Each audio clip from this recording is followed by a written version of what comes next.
எம்எல்ஏக்கள் அவுட். தட்டி தூக்கிய தாவேகா. அதிர்ச்சியில அறிவாலயம்.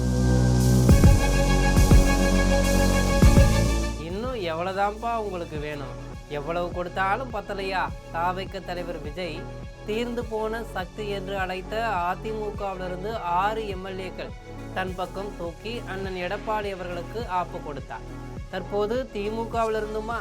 ஆமாங்க, தான் தீய சக்தி என்று போற பிரச்சாரங்கள்ல எல்லாம் கூறி விஜயை தற்போது திமுகவிலிருந்தும் 5 சட்டமன்ற உறுப்பினர்களை தன் பக்கம் தூக்க திட்டமிட்டிருக்கார். என்னதான் நடக்கும், நடக்கட்டுமே என்பதை நம் ஜெம் தொலைக்காட்சி மூலம் பார்க்கலாம்.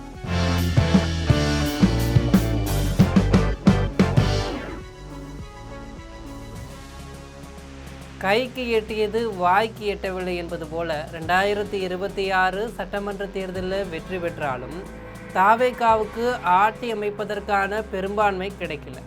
திமுகவுடைய கூட்டணி கட்சிகளான காங்கிரஸ், விசிக, யுஎம்எல், சிபிஐ, சிபிஎம், கம்யூனிஸ்ட் கட்சிகளோட ஆதரவுடன் தாவேகா ஆட்சி அமைத்தது. ஏற்கனவே அதிமுக எம்எல்ஏக்கள் ராஜினாமா செய்து தாவேகாவில் இணைந்தனர். இந்நிலையில் திமுகவுடைய 5 சிட்டிங் எம்எல்ஏக்களுக்கு தாவேகா குறி வைத்திருப்பதால் அறிவாலயம் அதிர்ச்சி அடைந்திருக்கிறது. தேர்தல் முடிவு தமிழக அரசியலில் பெரும் மாற்றத்தை ஏற்படுத்தியிருக்கிறது. திமுக அதிமுகவை தோற்கடித்து தாவேகா ஆட்சியை பிடித்து ஆச்சரியப்படுத்தியிருக்கிறது. தாவேகா ஆட்சி அமைத்து 4 மாதங்கள் ஆகப்போகுது. வரவேற்கத்தக்க சில மாற்றங்கள் இருந்தாலும் முதல்வர் விஜய் அமைச்சர்கள் மீது விமர்சனங்களும், தாவேக்கு கொடுத்த வாக்குறுதிகளுடைய ஏமாற்றம், சட்டம் ஒழுங்கு, சந்தி சிரிப்பு போன்று முக்கியமான காரணங்களால் தாவேகாவுக்கு ஆட்சி அமைப்பதற்கான மெஜாரிட்டி கிடைக்காததால் மாற்று கட்சி எம்எல்ஏக்களை தாவேகாவில் இணைப்பதற்கு முயற்சித்து வர்றாங்க. அதிமுகவிலிருந்து முன்னாள் அமைச்சர்கள் சி விஜயபாஸ்கர், எம்ஆர் விஜயபாஸ்கர் உள்ளிட்ட 6 பேர் ராஜினாமா செய்துவிட்டு தாவேகாவில் இணைந்துள்ளனர். அதிமுகவிலிருந்து முன்னாள் அமைச்சர்கள் சி விஜயபாஸ்கர், எம்ஆர் விஜயபாஸ்கர் உள்ளிட்ட 6 பேர் ராஜினாமா செய்துட்டு தாவேகாவில் இணைந்துள்ளனர். அதிமுகவுடைய 25 எம்எல்ஏக்களை தாவேகா வர தயாராக உள்ளதாக அமைச்சர் செங்கோட்டையன் கூறியிருக்கிறார். இது அரசியலில் மேலும் பெரும் புயலை கிளப்பியிருக்கிறது. எஸ்பி வேலுமணி, சிவி சண்முகம், நத்தம் விஸ்வநாதன் உள்ளிட்ட பல முன்னாள் அமைச்சர்கள் அதிமுகவில் அதிருப்தியாக இருக்கிறார்கள். அவர்கள் மூலம் 25 எம்எல்ஏக்களை இழுக்க தாவேகா காய் நகர்த்துகிறது.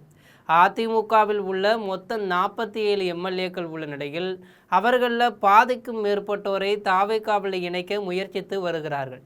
தாவேகா எம்எல்ஏக்களிடம் பேரம் நடத்தி அவர்களை திமுகவில் இணைக்க முயற்சி நடந்ததாக புகாரும் எழுந்தது. 10 ரூபாய் பாலாஜி என்று பல கட்சிகளால் அழைக்கப்படும் செந்தில் பாலாஜி மீது குற்றம் சாட்டினாலும் வழக்கில் போதிய ஆதாரம் கிடைக்கல. விரைவில் திருச்சி கிழக்கு உள்ளிட்ட 7 தொகுதிகளில் இடைத்தேர்தல் வர இருக்கிறது. அதற்கு தாவேகா திட்டமும் வகுத்து வருகிறது. ஆட்சியை முழுமையாக தொடர தாவேகாவுக்கு 118 தொகுதிகளில் பெரும்பான்மை கிடைக்கணும் என உறுதியாக உள்ளார்கள். இந்நிலையில் அதிமுகவை தொடர்ந்து திமுக எம்எல்ஏக்களை தங்கள் பக்கம் இழுக்க தாவேகா திட்டமிட்டுள்ளதாகவும் சொல்லப்படுகிறது. திமுகவிடம் 59 எம்எல்ஏக்கள் இருக்கிறார்கள். இதுகுறித்து பிரபல தமிழ் நாளிதழில் வெளியிட்டுள்ள செய்திப்படி திமுகவில் பதவி பறிப்பு நடவடிக்கை, முன்னாள் அமைச்சர்கள் ஆதிக்கம் ஆகியவற்றால் பலர் அதிருப்தியில் உள்ளனர். அவர்களுடைய பட்டியலும் சேகரிக்கப்படுகிறது. முதல்கட்ட பேச்சுவார்த்தையில் ஒரு முன்னாள் அமைச்சர் உள்ளிட்ட 5 பேர் அதிருப்தியில் இருப்பதாகவும் அவர்களிடம் நடத்திய பேச்சுவார்த்தையில் கட்சி மாறுவதற்கு தயாராக உள்ளனர் எனவும் சொல்லப்படுகிறது.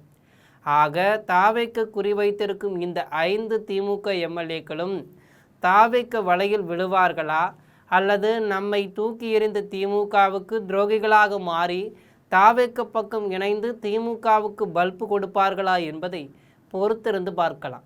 இதுபோன்று உள்ளதை உள்ளபடி உரைக்கின்றவர்களுக்கு உரைக்கும்படி குரலற்றவர்களின் குரலாக ஒலி எழுப்பும் நம் ஜெம் தொலைக்காட்சியுடன் எப்போதும் இணைப்பில் இருங்கள்.